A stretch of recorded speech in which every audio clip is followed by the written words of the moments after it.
Dr. Chen Chong-si is an expert on wet markets and food safety and security in China. You're from the University of Waterloo. Thank you for joining us. First of all, let's talk about the wild animals that were at the wet markets, because that's where it's believed the virus started, with wild animal consumption.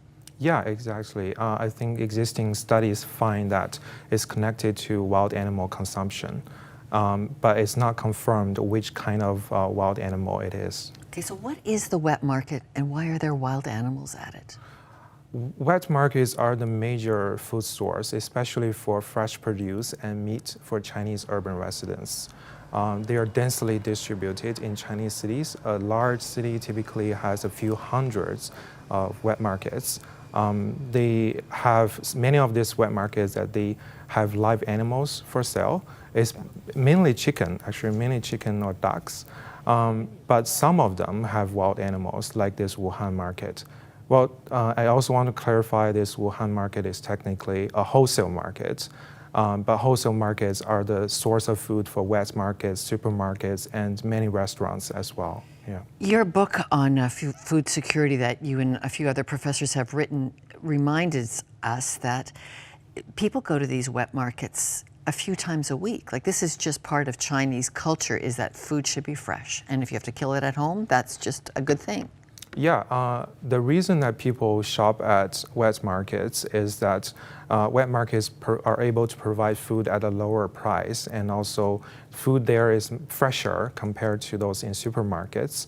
The other reason, as I said, is because wet markets are very densely distributed, so the accessibility is really a key factor as well.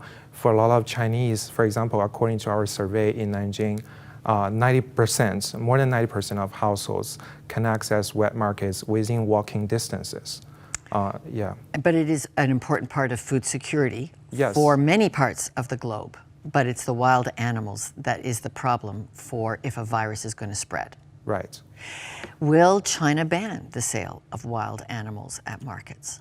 Well, in 2003, after the SARS outbreak, the Chinese government has cracked down on the sale of wild animals already, but they also issued permits to some vendors to allow them to sell a limited species of wild animals. And after this outbreak, the Chinese government has banned all wild animal trade temporarily. They said after the epidemic is over, but we don't know what will happen later and how long the ban will last.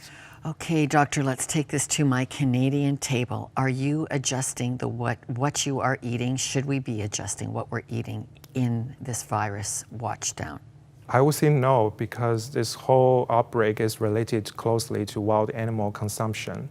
And it's a specific kind of wild animals that's got the virus transmitted, according to the scientists, from a particular kinds of bats in China.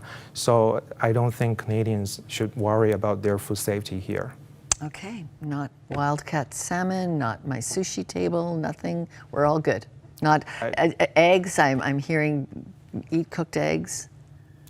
I don't think that's a problem. That's as long as the Canadian agencies or the government is performing their role to ensure that all this food is passing the hygienic inspections. Yeah. Okay, food safety.